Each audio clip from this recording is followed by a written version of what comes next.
Creating good water effects is one of the most valuable skills you can have in terrain building.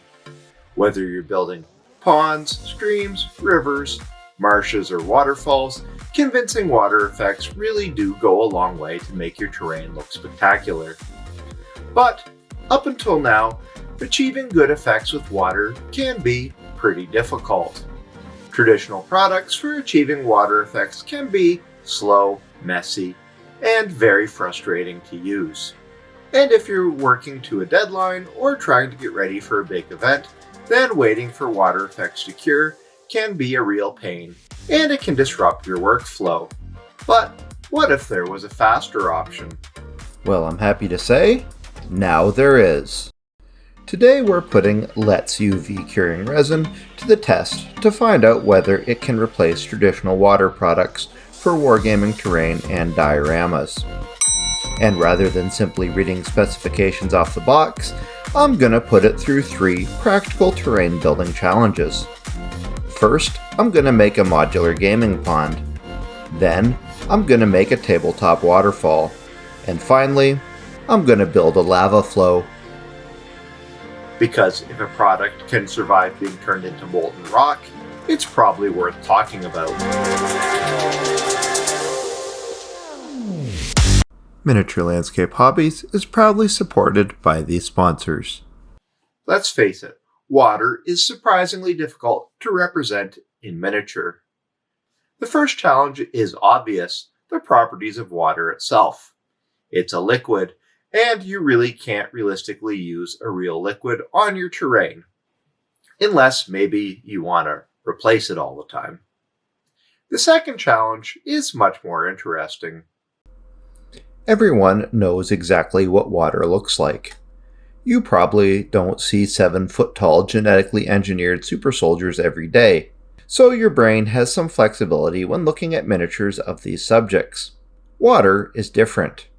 You've spent your entire life looking at it. You wash your hands in it, you do the dishes in it, you water the lawn with it, and you probably went swimming in it. Water is everywhere, and everybody knows what it looks like and exactly what its properties are. Because we're so familiar with its appearance, even small mistakes become immediately noticeable. That's why creating convincing water effects is one of the biggest challenges in terrain building. After more than 30 years in the hobby, and after producing terrain for clients across the industry, I've experimented with almost every water product available. Then Let's Resin contacted me and asked if I'd be interested in reviewing their UV Resin Starter Set. The idea immediately caught my attention. Could UV resin be used to make more effective water options for miniature builders? So I agreed to put it through its paces. Opening the starter box, you get everything needed to begin working immediately. Inside are 2 bottles of UV resin, a USB-powered UV curing lamp, mixing cups, sculpting tools, a silicone work mat, and several pigments for tinting the resin. At first glance, everything looked promising. But hobby products don't earn a place on my workbench because of nice packaging. They earn it through performance, so I set up 3 practical tests for the UV resin using commission projects that are already sitting on my painting table. Before we jump into the tests though, I want to thank everybody who supports the channel. If you're enjoying my painting and terrain building tutorials, and you like my reviews of different games and gaming products, then perhaps you'd consider supporting me on Patreon. For as little as $3 per month, you'll gain access to exclusive hobby PDFs, painting guides, member-only discounts, behind-the-scenes project content, and early access to upcoming material. Then there's also a free tier. Join that, and I'll send you my miniature painting theory guide completely free. No catches, no obligations, just a useful resource to help improve your painting while becoming part of the growing community of hobbyists who love building worlds in miniature. Now let's put this resin to work.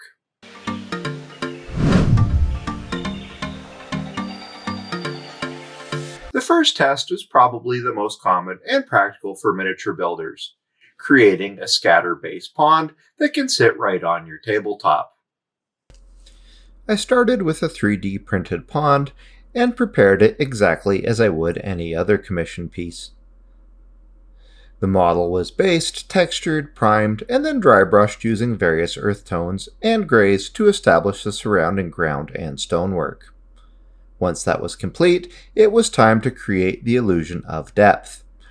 Rather than relying on the resin itself for color, I chose to paint the pond basin using my Galeri airbrush. The edges were sprayed with lighter blue tones, while the center gradually darkened through deeper blues and eventually into near black.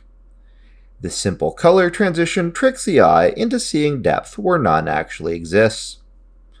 Once the paint was completely dry, it was time for the resin, and this is where things immediately became interesting. Unlike two-part epoxy products, there was no measuring, no mixing, no calculating ratios, and no worrying about whether I had enough catalyst. I simply opened the bottle and poured it out. That alone felt surprisingly liberating. The resin flowed easily into the pond and settled naturally into the cavity. A few bubbles did appear, which is pretty normal for any resin product, and I passed a heat gun lightly over them to deal with it. Then came the moment of truth. I positioned the supplied UV light over the pond and selected the longest timer setting, 150 seconds. Because the pond was slightly larger than the light itself, I moved it around and repeated the process several times. With only a few minutes, the entire surface was fully cured. Not tacky, not semi-dry, not leave it overnight and check tomorrow, but fully cured, rock hard, and glossy, and ready to continue working. And honestly, that was the moment when I really started to see the potential for this product. Normally, this is the point where the terrain building just simply stops. If you had used acrylic water products, Mod Podge, or epoxy resin, I would have been waiting until the next day before adding any vegetation or finishing details. Instead, I immediately moved on to adding static grass and scenic materials. No waiting necessary, no risk of contaminating the wet resin, and no interruption of your workflow. The finished pond looked excellent. The gloss level was high, the reflections were convincing, and I felt the resin immediately red as water right on the tabletop. But there was one problem. Unlike two-part epoxy resin, the UV resin didn't completely self-level. The surface retained a very slight unevenness. Now, before that sounds alarming, let me be clear. It wasn't enough to negatively impact the appearance or functionality of the terrain piece. Most players would probably never even notice it. But if your goal is perfectly flat, mirror-like water surfaces, traditional epoxy still has the advantage. For gaming terrain, though, I thought the result looked fantastic.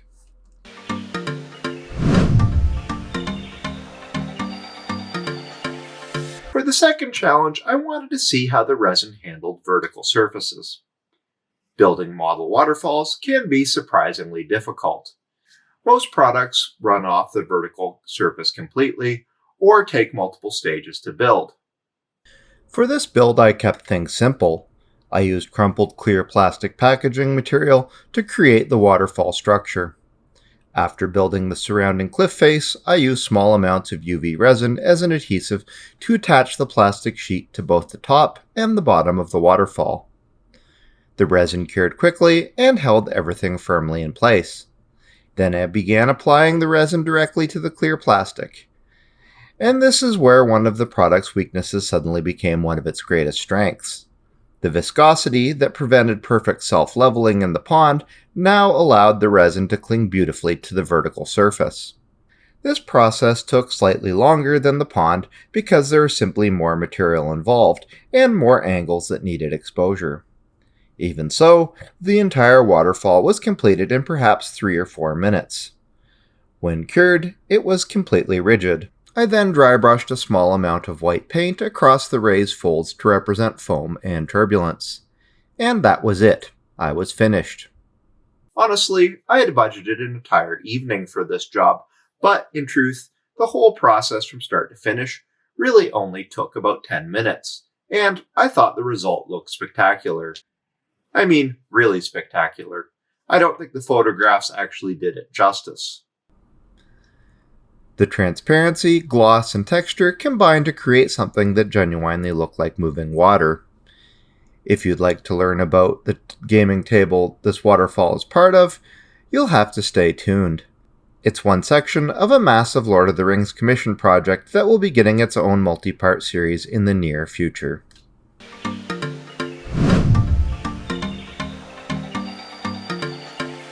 Now for the final challenge.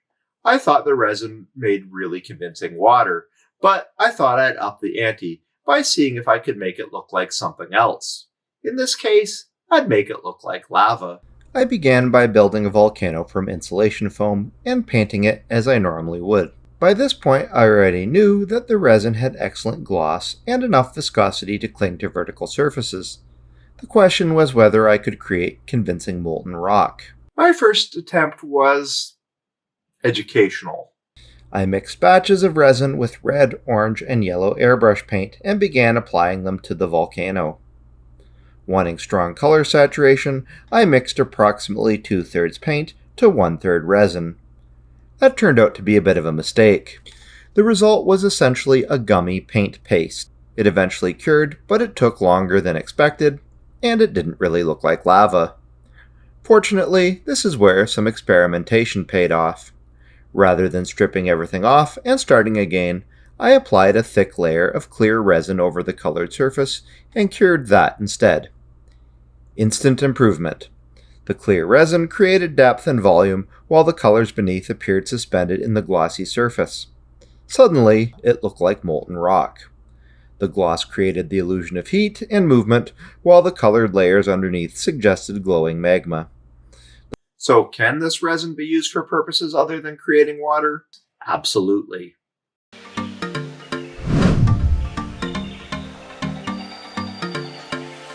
After completing these 3 tests, I came away absolutely impressed with Let's UV activated resin. The biggest strengths of the resin are its speed, gloss finish, and versatility. The ability to complete water effects in minutes instead of days fundamentally changes the workflow of terrain building. For commission work especially, this is a major advantage. The resin excels at ponds, waterfalls, streams, slime, toxic waste, magical effects, and potentially any other applications that I haven't tried yet. The only significant limitation I found was the lack of complete self-leveling compared to traditional epoxy resin. If you're creating really large areas of water or sections of water that are extremely calm, then 2-part epoxy resin may still be your best answer. But for any other application, I think that UV activated resin creates a really attractive option for the model builder. And honestly, I think we're only scratching the surface of what hobbyists can do with products like this. I've already started wondering what would happen if you mixed in snowflock to create ice effects. The possibilities seem nearly endless, and that's what excites me. Not just what the product does today, but what creative hobbyists will be able to do with it tomorrow. So if you've used UV resin before in your projects, I'd like to hear about how you used it in the comments. And if you're going to rush out and get some for your own work, maybe let me know what type of terrain piece you're going to build first. As for me, I have a feeling this won't be the last time this resin appears on the channel.